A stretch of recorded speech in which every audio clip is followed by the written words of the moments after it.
عالم بن گیا ہوں اور آپ نے علم اور حکمت کی جستجو کرنا بند کر دی تو حضرات گرامی قدر گویا کہ آپ نے خیر کے دروازوں کو اپنے پر بند کر لیا اور آپ نے اپنے اوپر علم کی نورانیت کے دروازوں کو اپنے پر بند کر لیا۔ علم اللہ کا نور ہے اور اس نورانیت کے حصول کے لیے زندگی کے آخری سانس تک سفر جاری و ساری رہنا چاہیے۔ حضرات گرامی قدر یہ اتنی بڑی اللہ کی عطا ہے کہ ایمان کے بعد، ایمان سے پہلے نہیں، ایمان کے بعد دنیا کے اندر کوئی عطا کا مقابلہ نہیں کر سکتا۔ سیدنا مرتضیٰ نے ویسے ہی تو نہیں کہا تھا، ان سے منسوب ہے شعر، گو بعض لوگوں نے اس کی سند کے پر چرا کی، لیکن بات جو ان سے منسوب ہے کمال کی بات ہے۔ کہا رزینہ قسمت الجبار فینا، رزینہ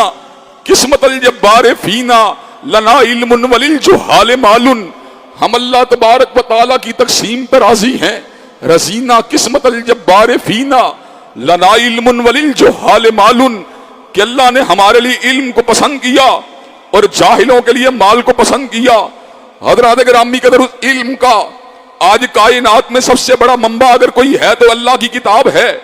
اور اس علم کی شرح حقیقی اگر کسی کی ذات ہے تو حضرت رسول اللہ کی ذات گرامی ہے۔ حضرات گرامی قدر قرآن کی کوئی بھی تشریح جو حضور کی تشریح کے ساتھ ٹکرا جاتی ہے وہ باطل ہے، وہ مسترد ہے، وہ مردود ہے، اس لیے کہ کائنات کے اندر ایک ہی شخصیت قرآن ناطق کے مقام پہ فائز ہے۔ مرزائیوں کے نزدیک غلام محمد قادیانی قرآن ناطق ہے، آگاہانیوں کے نزدیک آگاہان قرآن ناطق ہے، شیعہ احباب کے نزدیک ائمہ ان کے اثنا عشریہ جو ہیں وہ شرح قرآن کے اوپر حرف آخر ہیں، لیکن اللہ کے فضل و کرم سے اہل الحدیث اور اہل سنت کا یہ طرز عمل ہے، وہ قرآن ناطق اگر کسی کو مانتے ہیں تو فقط مصطفیٰ کو مانتے ہیں، جس کا اٹھنا بھی قرآن کے مطابق تھا، جس کا بیٹھنا بھی قرآن کے مطابق تھا، جس کے ہر لفظ جو تھے وہ قرآن مجید کے مطابق تھے، اور اللہ نے خود اعلان فرما دیا